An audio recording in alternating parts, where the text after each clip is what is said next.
Imagine flying solo over the North Pole. You've got a jet fuel tank burst. You've got chemical burns on your face and hands. And guess what? It's time to just keep going. Get ready to chat with Robert De Laurentiis, and you're going to hear about it. In 2013, I coined the name Grampian, and I gave it to your host, Jim Tracy. Robert De Laurentiis, welcome to the Grampian, man. It is great to have another pilot on. How are you? I'm doing great, Jim. Thanks for having me on your show. All right, this is great. So the stories that you get to tell are all from life experience. But before we dive into that, they say if you want to know if someone's a pilot, just wait 3 minutes and they'll tell you. Tell us about your journey to becoming a pilot. I think people are born pilots. At least they have that desire. I was in Africa at a shopping center with a mentor of mine, and there was a little girl in a high chair. She was probably 2 years old. Her parents were talking, and she was pointing up in the air at a plane that was going by. And I thought, you know what? She's one of us. Yeah. She's curious about airplanes, and it'll be interesting to see how that unfolds. And a lot of general aviation focuses on high school kids because they're so close to becoming pilots. Yeah. But my foundation, the De Laurentiis Foundation, has 3 children's books that are focused at very young kids, ages like 3 to 8. And I think it's important that, that gets recognized and nurtured so that there are more pilots in the world. Yeah. Because people are shocked to find out that there aren't enough of us. Whether it be in GA for the airlines or for the military, we're really short of pilots. Absolutely. And the number of female pilots, you probably have heard this, is about 6%, and it hasn't changed despite everybody's efforts to change that. And that's unfortunate. I'd like to see it, a little more close to 50-50 at some point. But, there's reasons for that. And at De Laurentiis International Airport, we have a plane called Sugar that I just actually flew home yesterday. And she's got every imaginable avionics upgrade. She's got electronic ignition. She's polished aluminum. She's a beautiful little plane that we're going to use for discovery flights for the 3 high schools here on the island. I'm really excited about that. Right on. What is she? She's a 172G. All right. She's a little seasoned. She's a 1966 like me. Nice. But when I got the airport, she was in pieces and, very sad condition in the main hangar. And I thought, wow, always wanted a polished aluminum aircraft. But 2, I thought that plane could be really, really beautiful and part of our museum. And we have this philosophy that if it's in the museum, it's going to fly too. Yeah. So it's not going to just be a static display. And you know what? That vintage aircraft flies straight. And unless you're a pilot, you're not going to understand what I mean. But that is a vintage model that flies straight.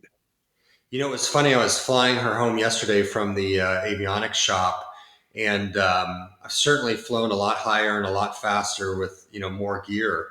Yeah. But there's so much of that experience that's captured in just a simple discovery flight plane or training plane like a Cessna 172. Mm-hmm. So I was having a nice time. I actually landed and then thought, well, why am I landing?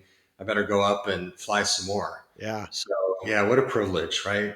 So did you leave Tacoma Narrows Airport in order to get up there? No, I left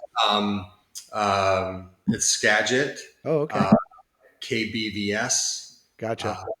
Only about 15 minutes away. Yeah, just so the folks know, we both have done a lot of flying in the Pacific Northwest. I, for a long time, flew a Piper Saratoga out of Bremerton National and did my training there. And so all the airports that we talk about are really located within this big body of water and islands and peninsulas and things like that. So it's pretty cool. So your journey to becoming a pilot started where? I like to say it started in childhood. I was flying string control planes, eventually remote control planes. And, as you know, it takes time and money to become a pilot. You can't have one and not the other. And for me, it took to about age 43 until I had the time and money for that. And then I realized I had missed out a little bit in terms of time. So I really focused on flying and have for the last several years, right? I'm 59 now, so it's been a little while. Yeah. And it's been one of my greatest passions. And it's funny because there was an alignment of, this entrepreneurial spirit that got me to the place where I could, have the money and time. Hmm. There was aviation. And then I think I later realized that this was all part of my life plan that was intended for me. So I had this faith, right, in the missions that we would eventually carry out over the North and South poles, and in the equatorial flight as well. Yeah. But none of that could have happened without the success in business, right? And that initial dream, and the faith to believe that this was happening for a reason. And so I should point out for the people that you're not just simply a pilot, you're an author. You are a entrepreneur, a real estate investor, a philanthropist, and the owner of an international airport now, and a lot of other really cool stuff. So let's dive in. When you started flying, when you turned 44 years old and you said, hey, man, I really, where were you when you said, I really need to grab a hold of that yoke? Well, I was in San Diego. The moment, sort of a spontaneous awakening, if you want to give it a name, happened. I was walking through Balboa Park. I had done that for the past 10 years, and on this one particular day, I realized that the grass was greener than I had ever noticed. The air was fresher. It had just rained. The light was reflecting off the grass. The birds were chirping. And I thought, oh my God, I've missed this for 10 years. I've been having this same experience, but I wasn't open to it. And then I started thinking, well, what else have I been missing out on? Mm, Right. There was, family and relationships and business. So I thought, well, maybe it's time to shift my focus. And I had just closed on two apartment buildings.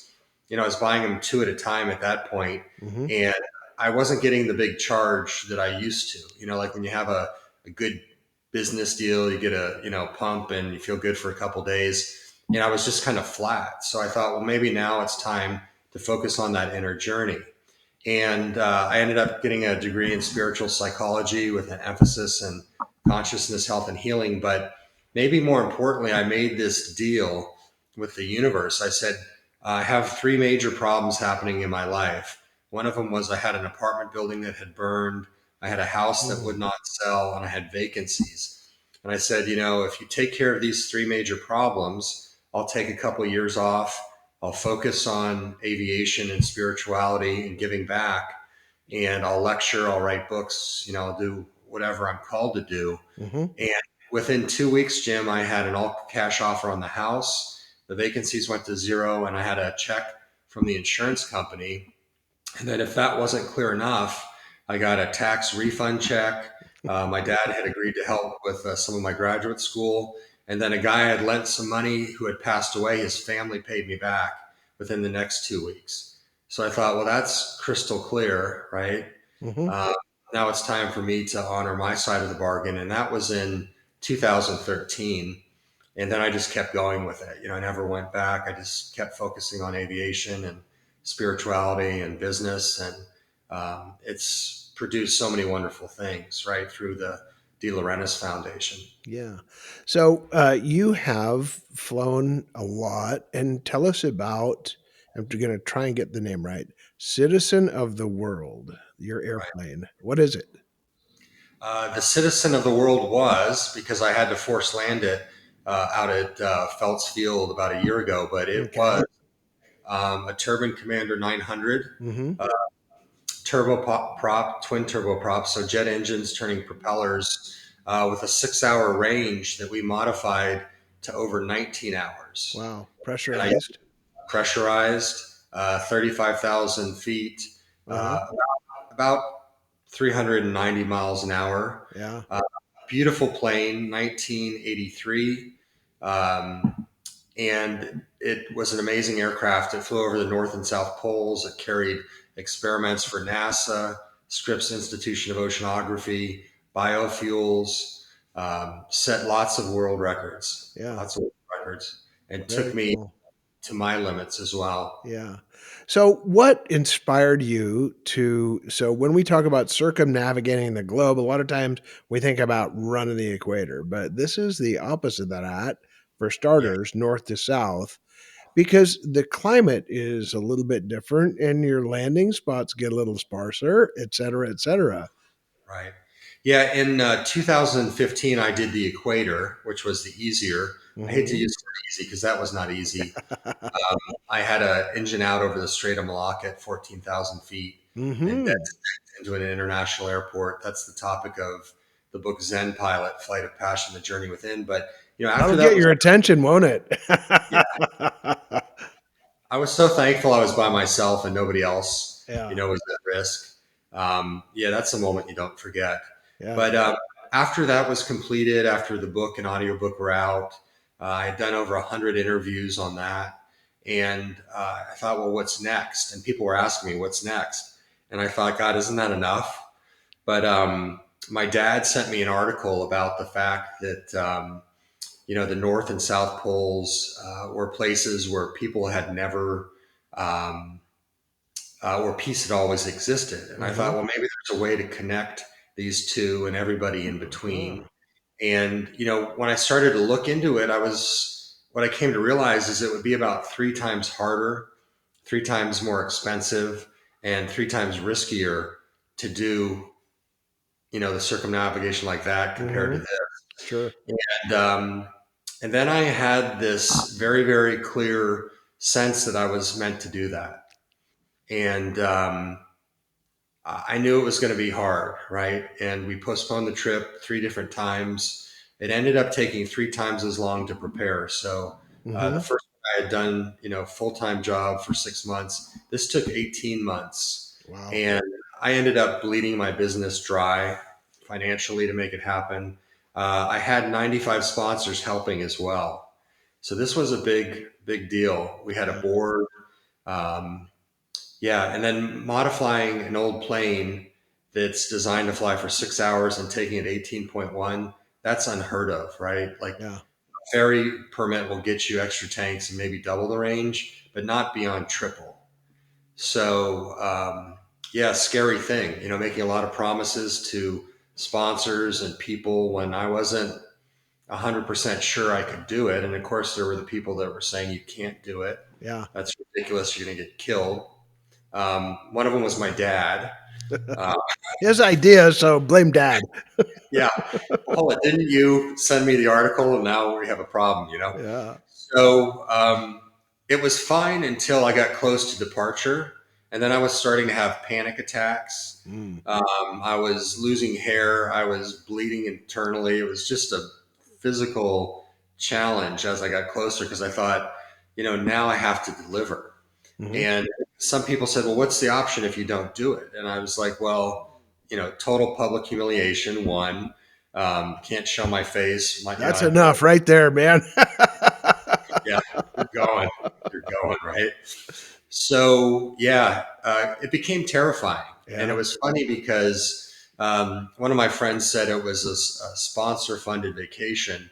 And there was nothing further from the truth. I was afraid for 8 months and 23 days. And, all I had to do was take a breath to remind me how risky it was. Hmm. Because that jet fuel leak, over 200 gallons of jet fuel, sprayed inside the plane. Some of it in my eyes, my face, my chest, my groin, my legs, and Yeah. I got chemical burns from that too. Wow.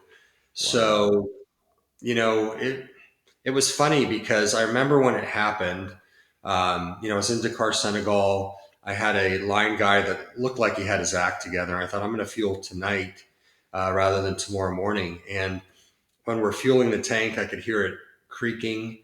And then all of a sudden, I heard a loud pop. And I mean, instantaneously, the fuel was in my eyes. And I was falling backwards out of the plane. And the thought I had was, well, thank God it's over because I've been suffering terribly, to get to this point. And at least I made the South Pole. Yeah. That was done early in the trip. And I was expecting the plane to catch on fire. That was going to be it. I was going to burn. And I hit the ground and I thought, oh my God, I'm not dead, So let's back up a little bit. So you are on the ground in Senegal. You've got Right. when we talk about a line guy, we're talking about an aviation gas station attendant has Yep. decided that it's a good idea, and you've kind of vetted him a little bit because you do when someone's touching your plane. He's Yep. filling a tank that's inside the cabin. Well, I'm actually filling it Oh, because you're it's filling it. Okay. I don't want to go in because if they spray fuel inside, you're going to smell it for the rest of your life, right? Oh Because yeah. it doesn't go away. So I was doing it, and I was familiar. There was a header tank, and then there was five more behind it. Mm, So I was familiar with the drill. I'd done it many times at that point, and it was a total surprise to me when the tank burst at the seam. And I didn't yeah. expect the fuel to come out with that amount of force, right? You think it would just kind of, but no, it was a full on spray. Yeah. Uh, so yeah, terrifying moment. And Little crack and a lot of liquid behind it. yeah, and when it hits your eyes, you're like, yeah, this is serious, right? Yeah, this is not good. That's not good.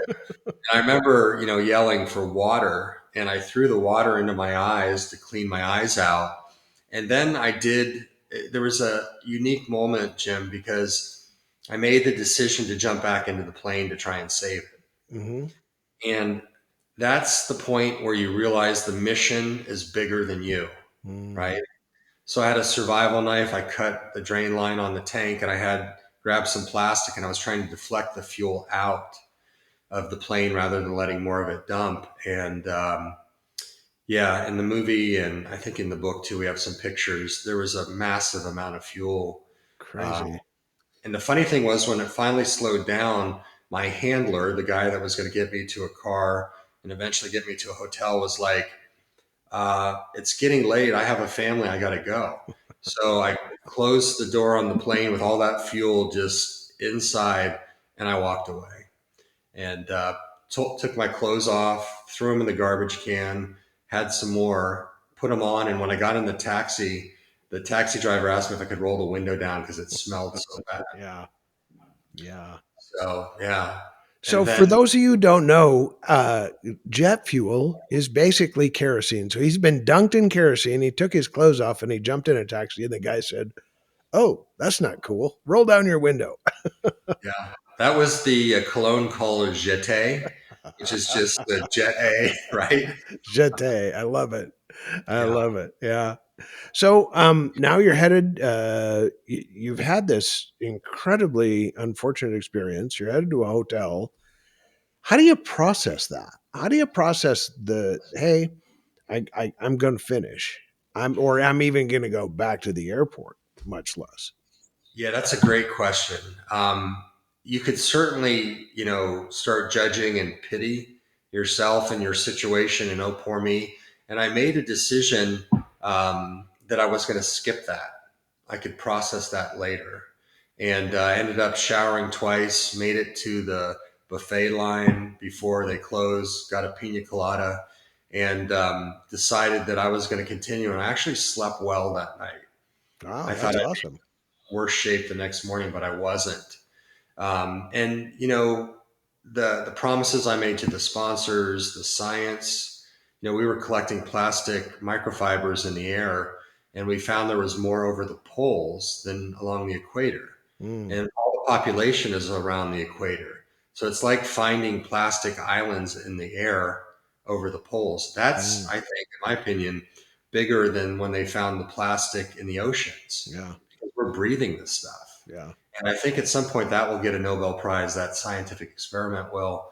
But for in the moment, I was like, we're doing really important things, and these are more important than me, and I need to keep going. And just so you don't think I'm totally insane, jet fuel actually takes some very specific requirements to ignite. You can actually put a blowtorch Oh on it yeah, and it won't ignite. It has to be vaporized and the temperatures have to be right in the air and yeah. all that. So a guy named Fred Sorensen, who had installed the tanks, he said the pressurization of inside the plane will push it out. But when I eventually got back to San Diego several months later, they pulled up the floorboards and there was still 10 gallons sloshing around under there, of the 200. So yeah, no, it was terrible. Wow. So now you're leaving Senegal. You decided you're going to press on, and every time there's a nervous thing about taking off, especially from an airport that is not familiar to you. But you turn onto the runway, and all of a sudden, all that just kind of goes into the rearview mirror, and you hit rotate speed, and you pull up. What are you thinking then? Every time I ever flew the Citizen of the World, which is actually at De Laurentiis International Airport now, we're preparing to put her up on a stick in front of the airport. But my thought was, what a beast this airplane is. 1,150 horsepower aside, Yeah, 2,300 for in total for a plane that size. Big wing, 52 yeah, feet, huge. uh, rocket ship. Even when I departed for the South Pole and had an awful lot of extra fuel with me, it climbed at like 1,800 feet per minute. I was Oh, like, that's oh my really God, good. That's that's impressive. tremendous. Yeah. Yeah, Impressive plane. yeah. Impressive plane. So now you're when you were over the North Pole, you had what some would call a near death experience. Is that what you're talking about, or is that a separate one? Well, I would say both the North and South Poles were pretty scary. After the South Pole, I thought this is going to be, and I said this, a global victory lap. And it ended up being a cosmic Grampian. kicking all the way around the planet. So, and it's funny because the guy named Jeremy Lazelle, who was our cinematographer, um, had shot with Nat Geo and had shot scientists, or film science, not scientists, astronauts. And he just, when I said that, he had a big smile on his face. And then he would remind me laughing that it was going to be a global victory lap as, all these things kept happening. But I think the situation you're referring to is over the poles, you lose your navigation. Hmm. And over the North Pole, which I thought was going to be a piece of cake compared to what I had just experienced, I didn't have GPS over the poles. And it started to fade away uh, for about 5 hours of that leg. Hmm. And the only thing that was working partially was my iPad. And we didn't understand why all my high tech gear had stopped working. And what we eventually realized is the iPad was the only device that could pick up the Russian GLONASS satellites. Oh, It didn't wow. distinguish just US.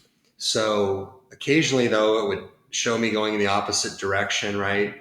And I had three poles to overfly. There was the North Pole, the magnetic, the true, and the North Pole of inaccessibility. Uh So huh. there were some turns. I definitely did not have comms, and I was at a wrong way altitude. Um, So you're Luckily, just running basically a heading bug, right? On autopilot, just like to try and go the yeah, right way. Okay. yeah, because the autopilot wasn't working Yeah. either, Oh and my. it would hold altitude, but it didn't know where to go. Yeah. So now you're hand flying to a heading bug. Yeah, at Oh around my. 30,000 feet. Wow. Um, and I had 9 hours of fuel, if I recall. And I want to say the flight was seven. I had seven left when I lost everything. So I thought, I could just be flying around in circles out here and people were following me on the ADSB tracking. That's going to be quite a show to watch, right? Yeah. Over the North Pole, a plane just wandering. So yeah, terrifying. And it wasn't just like for a moment, like a lot of aviation is. You get scared for a moment. It was for 5 hours. Yeah. And I was, there were times where the tears were just running down my face, and I was going, what in the world am I being prepared for? Is Yeah. this like cosmic torture? And if I am being prepared for something, my God, what's that going to be? Yeah. No Right. kidding. No kidding. So now you're in hindsight, can you look back? You weren't really flying in circles. You probably held a pretty true line just because fear can drive you to do some wonderful things.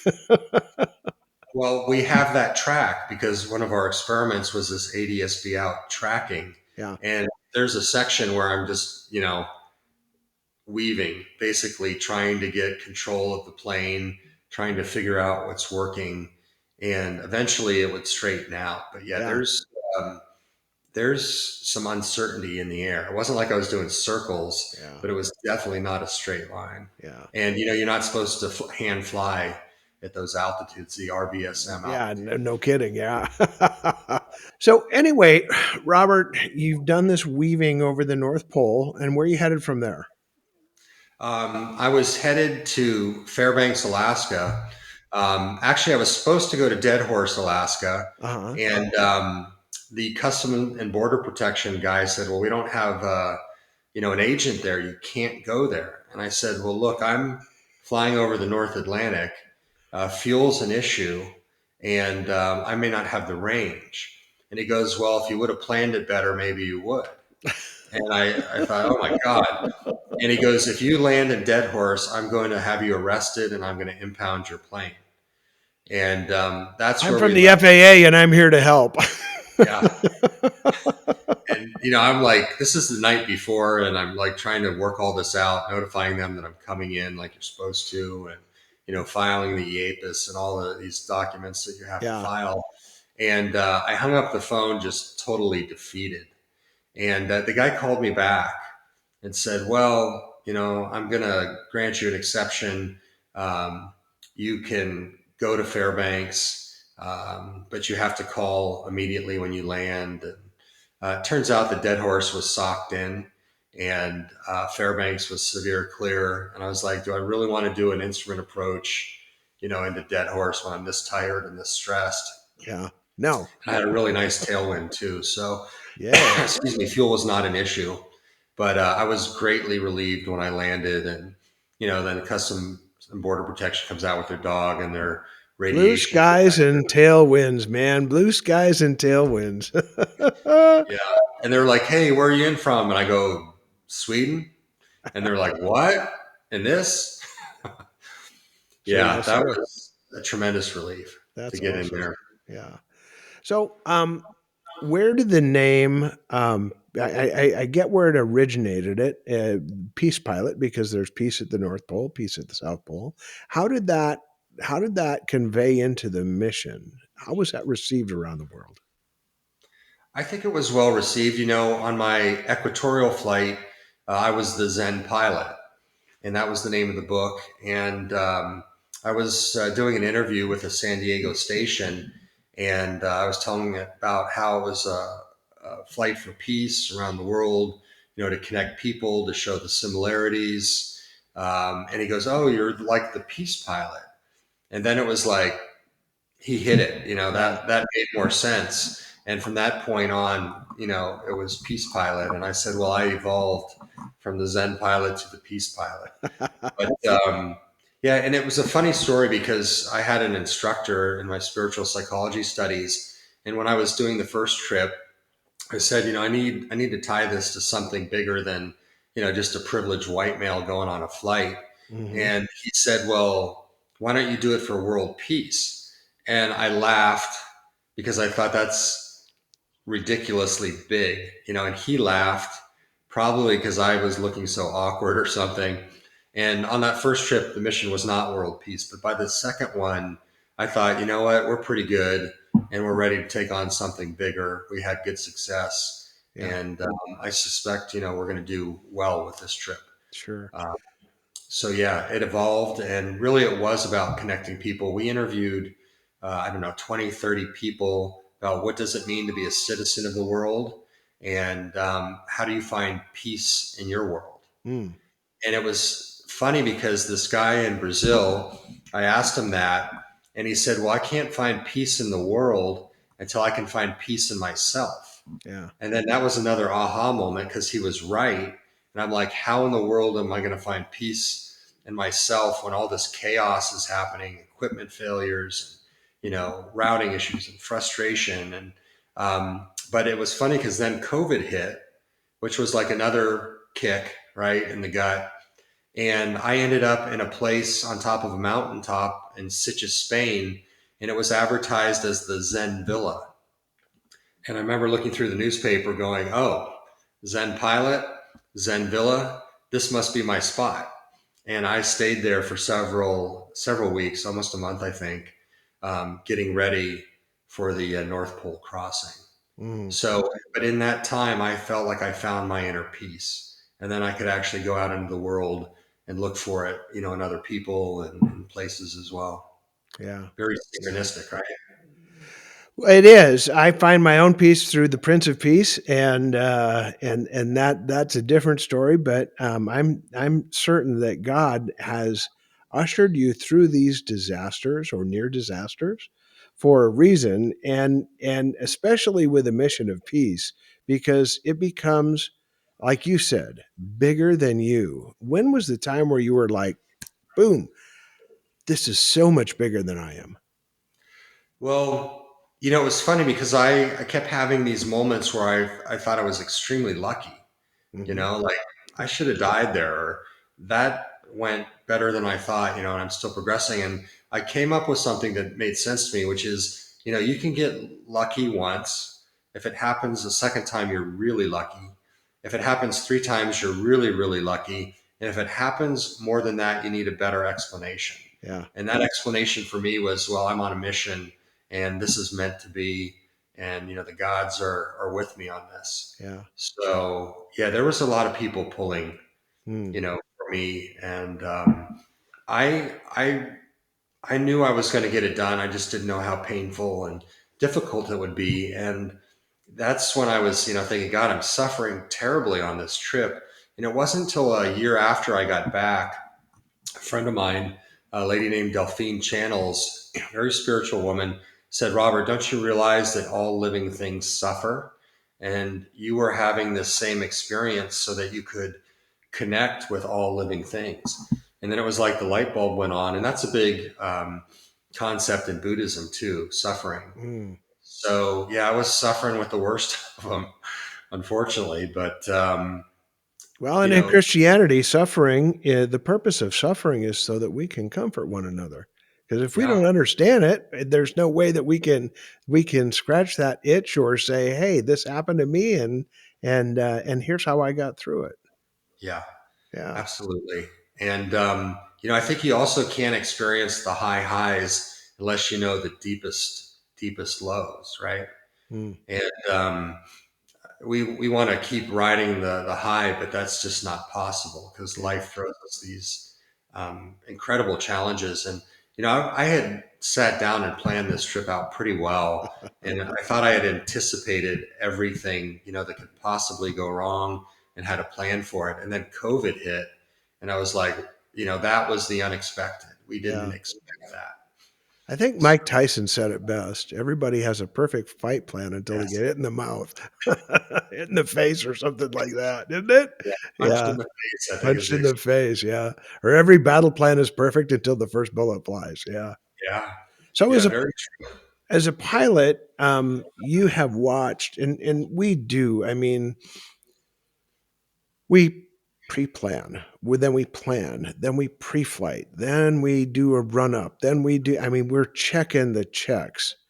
Then we go through our checklist. Then we, go through our flow. Then we take off, and then we're pulling out the checklist again. We're just verifying, trust but verify everything, and it makes us great responders because you always fall to the level of your training, right? Yeah. And so when crisis happens, you fall to the level of your training. That's a Navy SEAlism. But when you talk about legacy driven leaders, why do they often just implode during crisis? See, I would have said legacy. I would say a true leader does not implode during crises. In fact, I think I'm best during those moments. In fact, people have said how calm I am, Mm, and so I don't know about I mean, I am focused on legacy. That's part of the foundation. That's yeah, why we're putting out books and setting world records and, buying and creating international airports. So I would say I'm not familiar with failing in those moments, but it's yeah, really easy to just give up. And I remember I was in Narsarsuaq, Greenland. They were serving us whale meat. I don't know if you've ever seen or smelt whale meat, but no, it's horrible. Don't eat it. Um, but this guy who was up there, he said to me, like, we're having a joking conversation, and then he got real serious and he said, if you get in a bad situation, he goes, do not give up. Do not give up. And he like said it really seriously. And then I was like spooked, like, holy smokes, this guy's not messing with me, right? Yeah. So, like on that first equatorial trip when the engine failed and the prop went flat and I hit the seatbelt and it sort of rotated me and I looked over at the pilot seat and there was nobody there with me. Nobody was going to save me in this situation. Yeah. And I thought about my training and I thought about the fact that I was by myself, and it's kind of like a deer in the headlights moment. But then you go, you know what? Now I need to get on with this. Keep flying the airplane. That's right. And, the next 5-10 minutes would determine the outcome of my life. Yeah. So you do your very best and, you roll the dice and you hope for there's like 4 different outcomes, right? You survive. The plane survives, you survive, the plane's destroyed, you get hurt, the plane gets destroyed, or you both die. And it's like this cosmic negotiation, right? Like I'll take the good outcome. But in any negotiation, you don't always get what you ask for or what Right. you want. For sure. So I was keenly aware of that. And the only explanation I have, Jim, is that I'm meant to be around for something more. There you Like go. there's another chapter in this book. And I'd much rather hang out here on Whidbey Island and fly my planes. But, when you get called to do something, for the people that have felt that feeling, there's no doubt in your mind. Like I wasn't doubting that I was supposed to do the trip. I was just doubting, had I the outcome. had I evaluated things, was there more that I could do? Was I making a mistake? Yeah. The trip would happen. Yeah. So. Well, Robert, by any measure, you have lived a huge life. And on the Grampian, when we close out this show, we always ask the same question of people. Who is one of the champions that has affected your journey in such a significant way that you just want to give them props, not aviation props, but you want to give them a tip of the cap? Easy. Susan Gilbert. She's the person who got me into flying. She's the person who got me into small business. She's the vice president of my foundation. She's my mentor. And I like to say my oracle as well. Because, when you go to business school, we all study the same Harvard case studies and the same textbooks. And then you get out in the world and they're like, okay, compete. Well, that's not a good fight, right? Yeah. But what we did, and with Susan's help, is we introduced spirituality into these major decisions that we had to make. And then I think it sort of tilted the scale. It's kind of like in Star Wars, how the Jedi Knights use the Force. Mm-hmm. Well, we use the Force. And I have to say, we haven't been wrong. That's a pretty bold, sounds ridiculous to me when I say it, but I would say we've been on track, and we do rely on our faith and on spirituality to make some of these decisions. Now, certainly in a plane, it's physics, right? Yeah. But there's a lot of things that help in terms of the direction that you end up going. All right. Well, Susan Gilbert, we want to thank you for being a champion on the Grampian. And Robert De Laurentiis, we want to thank you for being a peace pilot, because heaven knows in this world we're all needing some peace. So till next time, you keep having those Grampian-sized dreams. And until then, we'll get together soon. This is Jim, and I am out. When you get an opportunity, subscribe or follow wherever you get your podcast.